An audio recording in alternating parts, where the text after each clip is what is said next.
Have him come down the bridge. Boyfriend.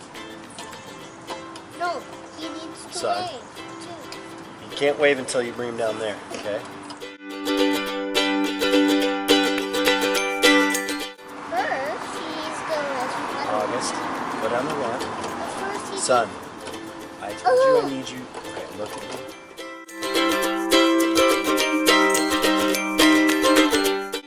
We're not actually playing right now. We're doing a shooting movie, so you got to do what I asked you. Okay, got it. First, he needs No. to. Eye to eye, that everything is lovely outside. I bet that we could be best of friends in the end. Boyfriend.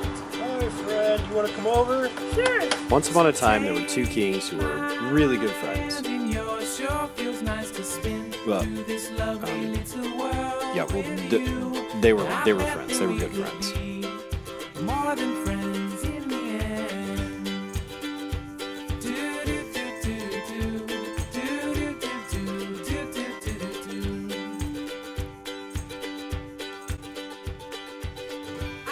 And one day, when the kings were hanging out, being pals, they heard God speak to them.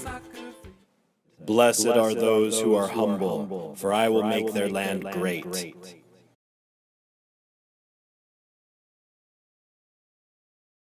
Well, the two kings were astonished. They parted ways, but continued to think about what God had said. The next day, one of the kings decided to go for a carriage ride. Apparently, based on this overexposed footage, it was a super sunny day or the aftermath of a nuclear holocaust. Anyhow, while riding around his kingdom, he came across his fields and decided to look out on them to see how the plants were doing. But he found them dry and bare. Nothing was growing. Well, the first king, he knew he needed God's wisdom to solve this problem. He was humble and prayed to God, asking, "Dear God, will you please help me? What should I do with this field?" Just then, a farmer who God had sent walked up.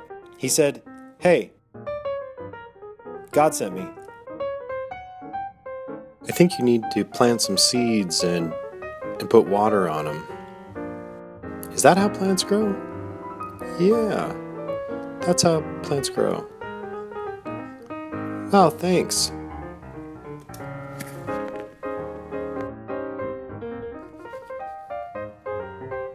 That same day, the other king decided he also wanted to go on a carriage ride on a similarly overexposed summer day. Entered the carriage in an unconventional manner and then went out to check out on his fields. August, we can't see the field. Okay, thanks.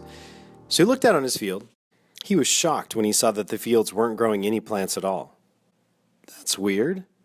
Why aren't they growing? Now, the second king, he had a hard time being humble because he thought he was the smartest person in the kingdom. He decided the plants were probably hungry, thirsty, and bored. And what did he like to have when he was hungry, thirsty, and bored? Oh, I know. Hot chocolate, cake, cupcakes, hot chocolate, milkshakes, TV, and cupcakes.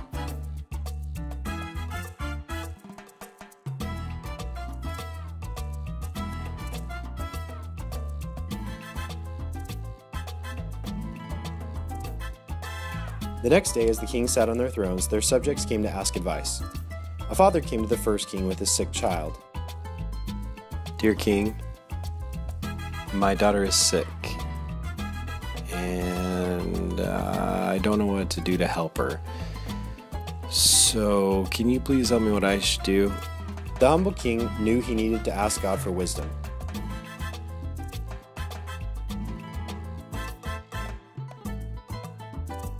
Give your daughter broccoli and vegetables. Give her lots of medicine and lots of rest in bed. And read her some books. Thank you very much.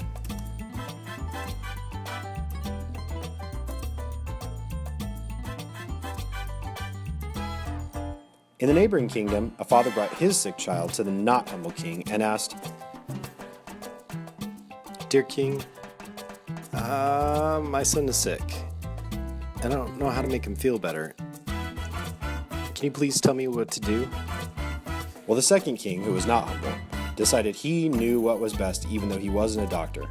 He told the father, "Yeah, I know what you should do. Give him hot chocolate and cake and coffee and rocks in his mouth and lollipops and lots of exercise and then put him in the shower for 1 hour." The father said, "That doesn't sound right." Okay. The next day, as a castle worker was doing his monthly castle cleaning, he came upon something to show the not humble king.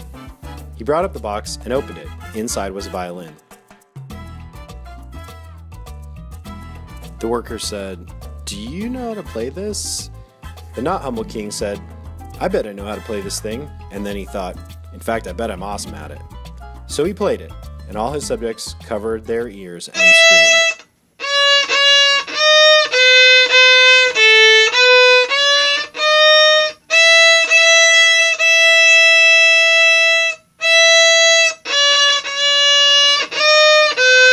In the neighboring kingdom, the humble king's workers had also discovered an instrument buried deep in the castle vaults.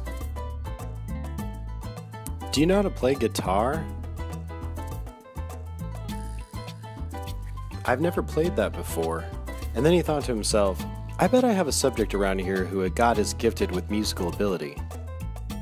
One child raised his hand. The king gave him the guitar, and he played it.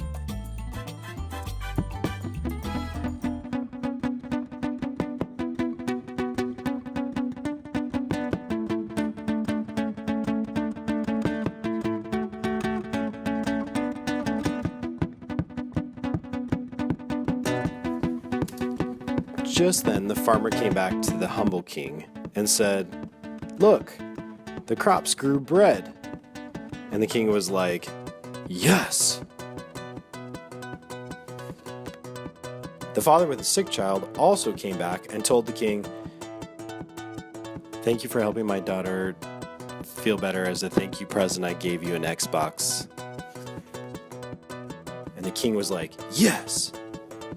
So the king and everyone played Xbox, and they had a huge feast of bread and a dance party to the guitar music.